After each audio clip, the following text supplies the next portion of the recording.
ሁሉም ሰው ይፈራል። በየቦታ ላይ የደህንነት ካሜራ እንፈራለን፣ እንሰጋለን ለደህንነታችን ስንል።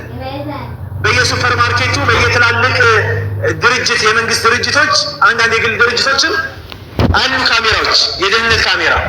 ስለዚህ ማንም ሰው በራሱ ላይ አይፈርድም። ሰላም አይደለ? በሰላም ገብቶ በሰላም ይወጣል። የደህንነት ካሜራ ከሌለ ማድረግ የሚፈልገውን ነገር ሊያደርግ ይችላል። ቻይና አላህ ሂዳያ ይስጣቸው፣ አሚን በሉት። ሙስሊሞች ላይ አሁን ያሉበትን አህዋል አላውቅም። ሙስሊሞችን በጣም ዓለም ላይ ከምትጮክን ሀገር ማለት አንደኛዋ ቻይና ነች። በጣም ቁጥራቸው ካሉት አንጻር በጣም ትንሽ ነው፣ ግን የኢትዮጵያን ሕዝብ ሙሉ ያክላሉ፣ ከዛም ይበልጣሉ። የቻይና ሙስሊሞች ለእያንዳንዱ ሙስሊም ካሜራ ተገጥሞበታል። እያንዳንዱ እንቅስቃሴ በመንግስት ቁጥጥር ስር ነው ያለው። አሁን ይህንን ነገር ያነሳሁት ለምንድን ነው? እኛ በአላህ ካሜራ ውስጥ ነን አይደለንም? ነን። ለብቻ ተገለን የምንሰራው ወንጀል አላህ ሚያይ ከሆነ እንደገና ቀስ ብለን መጥፎ ንግግርም ይሁን ወንጀል ንግግሮችን ስንናገር አላህ የሚሰማን ከሆነ በየትኛውም ቦታ ላይ አላህ የሚከታተለን ከሆነ ታዲያ ለምን? ጅብሪል አለይሂ ሰላም ነቢዩ አለይሂ ሰላቱ ሰላም ጋር መጥቶ አኽቢርኒ አኒል ኢሕሳን አላቸው። ስለ ኢሕሳን ንገረኝ አላቸው። ኢሕሳን ማለት ምን ማለት ነው? በጎ ተግባር፣ በጎ ስራ ማለት። አልኢሕሳኑ ምንድን ነው? አላፈዛችሁትም? አልኢሕሳኑ አን ተዕቡደላህ ከአነከ ተራሁ። ኢሕሳን ማለት አላህን እንደምታየው ሆነ ልትገዛው ነው። ሀወል ኢሕሳን እንደምታየው ሆነ አንተ አላህን እያየው ነው ብለህ እያሰብክ ነው አላህን መገዛት ያለብን። አይ እኔማ እሱን ልስለው አልቻልኩም፣ አላህን እንደማየው ሆኜ መገዛት ከበደኝ ካልክ ፈኢን ለም ተኩን ተራሁ፣ አንተ እሱን ማየት ካልቻልክ ፈኢነሁ የራክ፣ እሱ ያይሃል፣ አላህ ያይሃል። ብቻህንም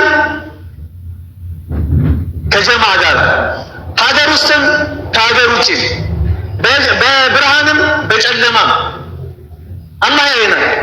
ሽንት ቤት ውስጥ ቁጭ ብለን ማንም ሰው የለም ብለን የምንሰራውን ወንጀል አላህ ያያል። ጨለማን ተገና አድርገን የምንሰራውን ወንጀል አላህ ያያል። ማታ የተኛን መስለን ብርድ ልብስ ተከናንበን በስልካችን የምናየው ወንጀል፣ የምንሰማው ወንጀል አላህ ያያል። ነጋዴ ቁጭ ብለን ስናጭበረብር ያጭበረበርነው ሰው ላያቅ ይችላል፣ አላህ ግን ያውቃል። ይሄ ሁላ ነገር ሙእሚን እያለበት እንዴት ክፉ ይሆናል? ሙእሚን የሆነ ሰው እንዴት መጥፎ ይሆናል? እንዴት አላህ ይረሳል? ዛሬ አላህን ረሰነዋል። አላህ ይናገራል፣ አለም ተረ አነ አላህ ያዕለሙ ማ ፊ ሰማዋት ወማ ፊ ልአርድ። አታውቅም እንዲህ አላህ በሰማያትም በምድርም ያለውን የሚያውቅ እንደሆነ። ማ የኩኑ ሚን ነጅዋ ሰላሰቲን ኢላ ሁወ ራቢዑሁም። ሰዎች ሶስት ሆነው አይንሾካሾኩም፣ ሚስጥር አይዙም፣ አራተኛቸው አላህ ቢሆን እንጂ አይደለም እንዴ? ወላ ኸምሰቲን ኢላ ሁወ ሳዲሱሁም። አምስት ከሆኑ ስድስተኛቸው አላህ ነው። ወላ አድና ሚን ዛሊከ ወላ አክሰረ ኢላ ሁወ ማዐሁም አይነማ ካኑ። ቢበዙም ቢያንሱም ከነሱ ጋር ነው አላህ። ከኛ ጋር ነው፣ ከኛ ጋር ነው። አላህ አይለየንም፣ ሁልጊዜ አብሮን ነው ያለው። ኢነላህ ካነ ዐለይኩም ረቂባ። አላህ በእናንተ ላይ ተቆጣጣሪ ነው። አላህ ይቆጣጠራል። የውሃ ቆጣሪ፣ የመብራት ቆጣሪ መጥቶ ይቆጥራል እኮ በየቤታችን እየመጣ ካርድ ካልሆነ በስተቀር። ይሄ ቆጣሪው ስለሚቆጥር በደንብ ውሃችንን ሴቭ እናደርጋለን፣ በደንብ እንዳይቆጥርብን። መብራታችን በደንብ እንዳይቆጥር ኋላ አስከፋዩ አምጥቶ ያስከፍልሃል። አይደለም? ቆጣሪ ይቆጥራል፣ ባለ ቆጣሪ ይቆጥራል። ከዛ በኋላ የመጣብህን ትከፍላለህ። የኛ ቆጣሪስ ለምን ልክ አላደረግንለትም? ገደብ ለምን አላደረግንለትም? ወንጀላችን ዝም ብሎ ይቆጥራል አይደል? ዝም ብሎ ይቆጥራል። ሐሜቱ እና ማለን ማን ነው የሚቆጥረው? ማን ነው የኛን ወንጀል የሚቆጥረው? ማን ነው? ማ የልፊዙ ሚን ቀውሊን ኢላ ለደይሂ ረቂቡን አቲድ። አላህ አብሮ ያሉ ከኛ ጋር የማይለዩ መላኢካዎች አሉ፣ ይጽፋሉ። ይህን ቆጣሪ አያችሁ? የኛ የሚቆጥረውን ይቆጥራሉ። እኛ ምንሰራውን ወንጀል ይቆጥራሉ። ይሄን ያህል ሐሜት ዛሬ ይሄን ያህል ሰው አምቷል፣ ይሄን ያህል ሰው ዘልፏል፣ ይሄን ያህል ሰው አጭበርብሯል፣ ይሄን ያህል ሰው ተሳድቧል። ገባችሁ አይደል? ይቆጠራል። ከዛ ተቆጥሮ ይመጣና ምን ይሆናል? ከፋዩ ይከፍልሃል ማለት ነው።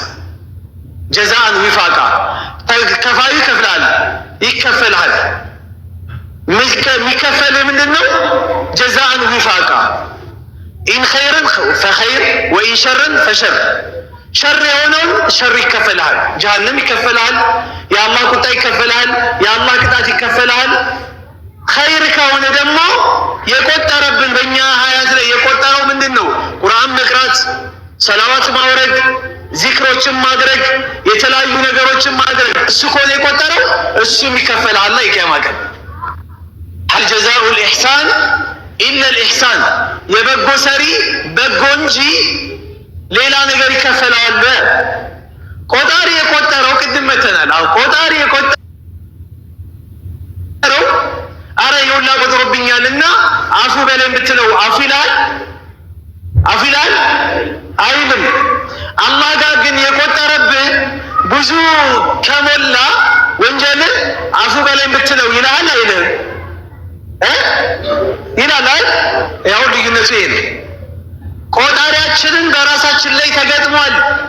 የውሃ ቆጣሪን ውሃ እንዳይቆጥርብን ገንዘባችንን ሰስተን ሴቭ እንደምናደርገው ሁላ ወንጀላችን ነገ ዋጋ እንዳያስከፍል እንዳይቆጥርብን አደራ። ሊቆጥርልን ነው የሚገባው። ኸይር ስራችን ይቁጠርልን፣ ወንጀላችን ግን እንዳይቆጥርብን። ይሄ ከአላህ የሚሰወረው ነገር አይደለም። ረበና ጌታችን ሆይ ኢነከ ተዕለሙ ማ ኑኽፊ ወማ ኑዕሊን፣ እኛ የደበቅነውን በይፋ ያወጣነውም እኮ ታውቃለህ አንተ ጌታችን ሆይ። ወማ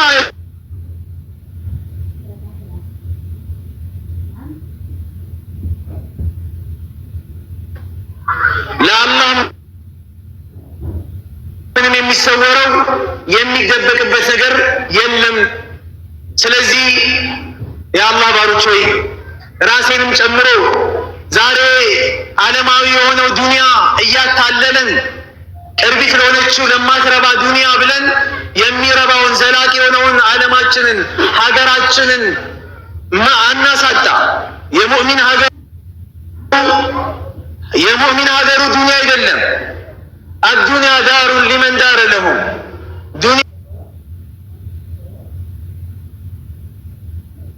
ሀገር ለሌለው ሰው ነው ሀገርነቱ። ሀገሬ ብሎ የያዘው ሰውማ ሰላም ሆኖ ይቀመጣል።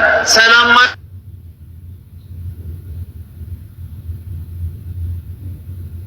ያለሁት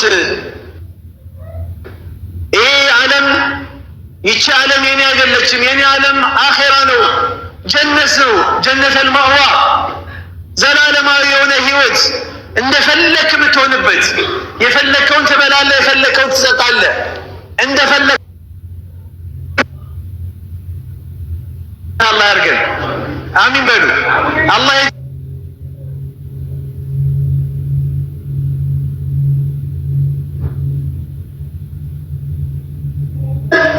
ወላ ፈሳዳ የዱንያ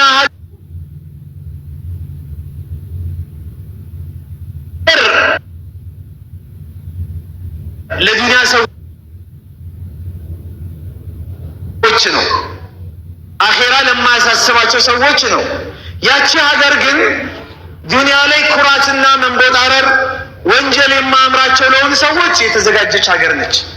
ስለዚህ ያን ሀገር አስበን ልንሰራ ይገባል። አላህም ቁርአን ላይ ይናገራል ወልተንዙር ነፍሱን ማ ቀደመት ሊገድ፣ አንዲት ነፍስ ለነገ ምን እንዳዘጋጀች ትመልከት ይላል። ገድ ያለው መቼ ነው? ነገ ያለው የቱን ነው? ነገ ያለው እኮ ቂያማን እኮ ነው።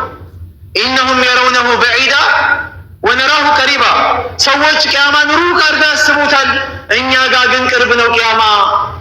ቂያማ ቅርብ ነው። መቼ ቂያማ እንደሚቆምብን አናውቅም። ፈሀል የንዙሩነ ኢለ ሳዓ አን ተእቲየሁም በግተተን ፈቀድ ጃአ አሽራጡሃ ፈአና ለሁም ኢዛ ጃአትሁም ዚክራሁም። ቂያማን ነው እንደሚጠብቁት አለ አላህ። ለምንድን ነው ማይነቁት? የሰው ልጆች ለምንድን ነው ወደ ራሳቸው ማይመለሱት? ቂያማ እስኪቆም ነው እንደሚጠብቁት? ያማ ከሆነ የቂያማ ቀን እኮ ትናንሽ ምልክቶች ታይተው አልቀዋሉ። ዋናው ነው የቀረው እኮ ነቢዩላህ ዒሳ መምጣት፣ የአጁጅና መአጁጅ፣ ከዛ መሲሁ ደጃል፣ እሳት እነዚህ ትናንሽ ትላልቅ ምልክቶች 10 ነው የቀሩት።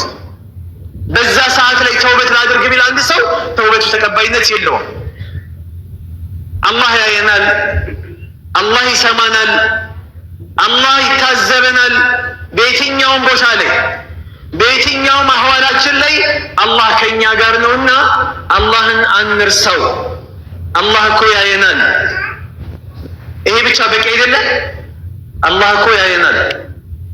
በቃ ይሄንን ስንቅ አድርገን ውስጣችን ላይ ይዘነው የምንንቀሳቀስ ከሆነ ወላሂ ነው የምላችሁ በዱንያም በአኺራም ፈላህ እንወጣለን። በዱንያም በአኺራ መስሪያ ቤት ሆነ ሰራተኛ ሆነ ከስተምርም የምታጉላላ ከሆነ አላህ ያያል አይደለም? ያያል አላህ። መታወቂያ ለማውጣት የሆነ ፕሮሰስ ለማድረግ አንዴ የምሳ ሰዓት እያልክ፣ አንዴ ስብሰባ እያልክ፣ አንዴ ምን እያልክ መንግስት እየከፈለ አንተ ህዝብ ማታስተናግድ ከሆነ ህዝቡን ዛሬ ልታጭበረብረው ትችላለህ። አላህ ግን ያይሃል። የምትቀበለው ደሞዝ ሐቅህ እንዳልሆነ ታውቀዋለህ። ሐቅህ አይደለም፣ የላባህ አይደለም፣ አይመጥንም። ለዛ ነው ማይበቃህ እኮ። ለዛ ነው ወርማ